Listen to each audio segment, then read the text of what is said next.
Today we talk about the need for uninterrupted preparedness, a theme that becomes clear when we look at India's situation during the mid 1960s.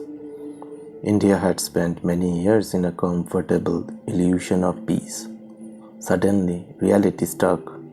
Just like an individual must pay a price for anything valuable, a nation too must be ready to sacrifice if it wants dignity, freedom, and the strength to follow its chosen path.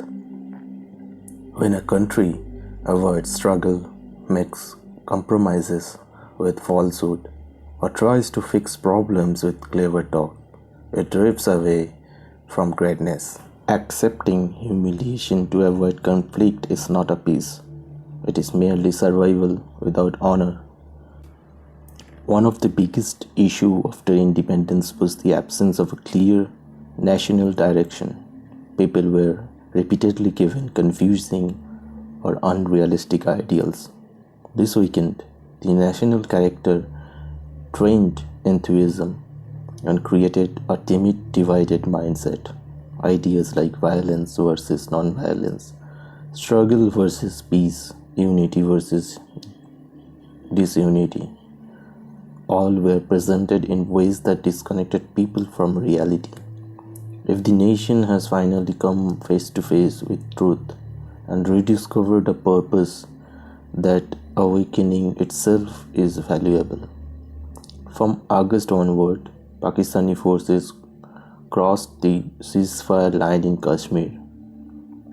Major powers and international bodies remained silent, but on September 1st, Indian soldiers responded with remarkable courage and tactical brilliance, inspiring the entire country.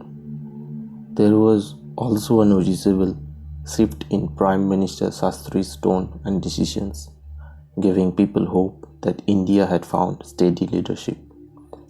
And the hope was that this firmness would hold as greater challenges approached. Then come another threat.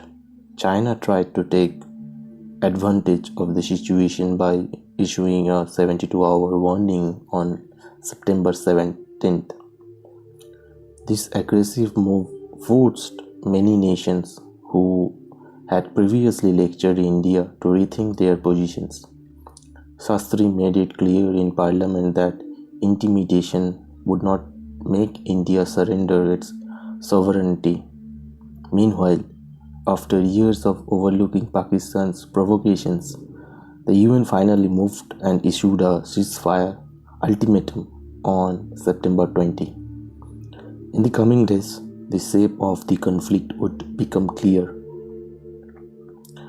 But the situation was revealed a deeper weakness. For 18 years, India failed to use its history, geography, population, and strength effectively. Confused and weak policies, both inside the country and abroad, left India vulnerable. This vacuum allowed foreign ideologies to influence the poor and struggling. During World War II, certain political groups openly sided with outside powers, even cooperating with colonial forces while claiming to fight imperialism. Their loyalties shifted again and again, and now their devotion was directed at China and Mao. Even after the 1962 invasion, they argued India was the aggressor. Now, during Pakistan's attack, they minimized the threat and redirected criticism towards India itself. All of this leads to one conclusion. This is a movement that demands complete readiness, not partial effort. Half measures will not protect a nation facing external threats, internal confusion, and ideological betrayal. What is required is unwavering resolve and continuous preparation.